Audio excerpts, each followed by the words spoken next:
नमस्कार दोस्तों, राधे राधे। दोस्तों, आप सभी को मोहिनी एकादशी की ढेरों शुभकामनाएं। माता रानी की कृपा आप सभी पर सदा सर्वदा बनी रहे। दोस्तों, आज मैं आपके साथ शेयर करने वाली हूँ कि मोहिनी एकादशी की पूजा विधि हमें किस प्रकार से करना है और इस व्रत का नाम मोहिनी एकादशी क्यों पड़ा। दोस्तों, मोहिनी एकादशी वैशाख मास के शुक्ल पक्ष के दिन करते हैं, जब देवताओं और असुरों में अमृत पान के लिए लड़ाइयाँ होने लगी। यानी कि समुद्र मंथन से जब अमृत पान निकला तो दैत्य और देवता दोनों ही लड़ाई करने लगे कि हमें अमृत चाहिए। ऐसे में भगवान श्री हरि विष्णु ने चतुराई का परिचय देते हुए मोहिनी रूप धारण कर लिया और इस तरह से इस भयंकर युद्ध से बचाव किया। भगवान श्री हरि विष्णु के इसी स्वरूप को मोहिनी स्वरूप बोला गया। इसी वजह से इस एकादशी का नाम मोहिनी एकादशी है। वैसे तो हर एकादशी का अपना अपना अलग अलग महत्व होता है। एकादशी व्रत का नियम एक दिन पहले से ही शुरू हो जाता है। एक दिन पहले से ही ब्रह्मचर्य का पालन करना चाहिए और लहसुन प्याज का सेवन नहीं करना चाहिए और न ही एकादशी के दिन चावल का यूज़ किया जाता है। दोस्तों, चलिए मैं आपको एकादशी व्रत की पूजा विधि करके दिखाती हूँ। सबसे पहले आपको एक लकड़ी का पटा ले लेना है, जिस पर आपको पीला वस्त्र बिछा लेना है, क्योंकि भगवान विष्णु को पीला वस्त्र अत्यधिक पसंद है, इसलिए आपको पीला वस्त्र बिछा लेना है। उसके बाद फिर आपको इस दिन चावल का यूज़ नहीं किया जाता, तो आपको थोड़ा सा सफ़ेद तिल ले लेना है। ले करके आपको आसन देना है भगवान विष्णु को।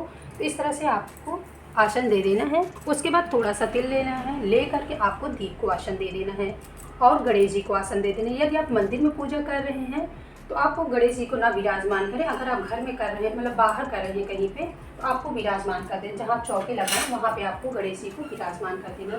तो आप सुपारी पर कलावा लपेट कर गणेश जी को विराजमान कर सकते हैं।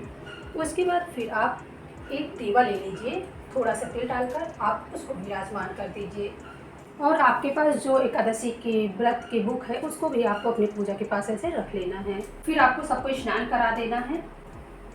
सबसे पहले गणेश जी को, भगवान विष्णु को आचमनी देके फिर आपको दीप को प्रज्वलित कर लेना है। दीप को सबसे पहले प्रज्वलित किया जाता है, क्योंकि दीप ही पूजा पाठ का साक्ष्य होता है, तो इसलिए दीप को सबसे पहले प्रज्वलित कर दें।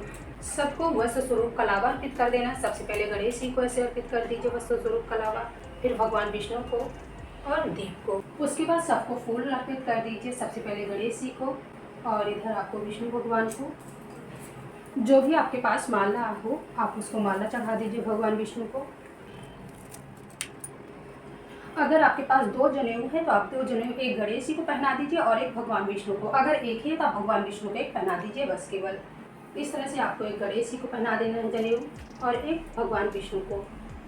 सबको चंदन लगा देना है, क्योंकि भगवान विष्णु को पीला रंग अत्यधिक पसंद है, तो आपको पीला चंदन लगा देना है हल्दी से, या फिर आपके पास जो भी चंदन हो आप पीला चंदन लगा दीजिए। सबसे पहले गणेश जी को, इधर आपको दीप को, इधर आपको विष्णु भगवान को, जो भी देवी देवता बने हैं सबको आपको टीका कर देना है। गणेश जी को कुमकुम से भी आप कर सकते हैं। इस तरह से आप गणेश जी को कुमकुम से भी कर दीजिए और खुद को भी लगा लीजिए। विष्णु भगवान की पूजा में चावल का प्रयोग भूल कर भी नहीं करना चाहिए, और जो भी आप भोग लगाएं उसमें पीले ही फलों का भोग लगाएं। और जैसे ड्राई फ्रूट्स है आपके पास उसको लगा दिया, आप भोग में मिश्री लगा दीजिए। कुछ भी आपके पास जो भी है सब फलाहारी भोजन ही आप भोग में लगाइए। तो इस तरह से आपको भोग लगा देना। भोग में आपको तुलसी दल का प्रयोग जरूर करना है। तो इस तरह से आपको तुलसी दल डाल देना है अपने भोग में और विष्णु भगवान को ऐसे अर्पित करके अपनी पूजा के पास रख लेना है। और आपको एक लोटा जल भर के रख लेना है, जिससे भगवान विष्णु को आपको भोग लगाना है। उसके बाद आपको कुछ न कुछ दक्षिणा जरूर चढ़ा देना है विष्णु भगवान को। जैसे एकादशी के व्रत में आपको कुछ न कुछ दान जरूर करना चाहिए, यानी कि आप चावल, गेहूँ, आटे, इन सब चीज़ अन्य का दान नहीं करना है भूल कर भी। आप फलाहारी चीज़ों का या फिर आप कुछ न कुछ दक्षिणा के रूप में चढ़ाकर आप दान कर सकते हैं। इस तरह से आपको दान कर देना है कुछ। उसके बाद फिर आपको भगवान विष्णु को, गणेश जी को आपको आरती दिखा देना है। आरती दिखा के आपको अपनी पूजा के पास ऐसे रख देना है। जब आपकी पूजा हो जाए, आप पूजा कर रहे हैं, तो आपको अपने हाथों में तिल ले लेना है और एक फूल ले लेना है। ले करके आपको व्रत कथा को पढ़ना है।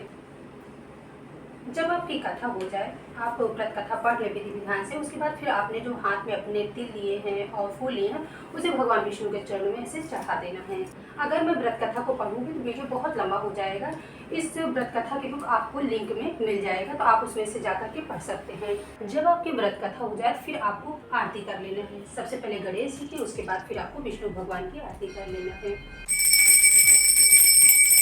जब आप विष्णु भगवान की विधि विधान से पूजा कर रहे हैं, आरती कर रहे हैं, तो आपको ध्यान देना है कि आपको इस दिन पूजा करने के बाद आपको तुलसी के पेड़ में जल नहीं डालना है, क्योंकि इस दिन तुलसी मैया भगवान विष्णु के लिए निर्जला व्रत रखती हैं। उसके बाद फिर आपको जो आपने ये जल के लोटे में तेल और पीला फूल डाल के रखे हैं, इसको आपको विष्णु भगवान के यानी केले के पेड़ में आप डाल सकते हैं, आप सूरज भगवान को चढ़ा सकते हैं, या फिर आप आंवले के पेड़ को चढ़ा सकते हैं, आप किसी को भी चढ़ा दें, लेकिन आपको भूल कर भी तुलसी के पेड़ में ये जल नहीं डालना है।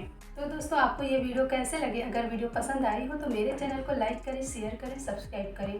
Thank you.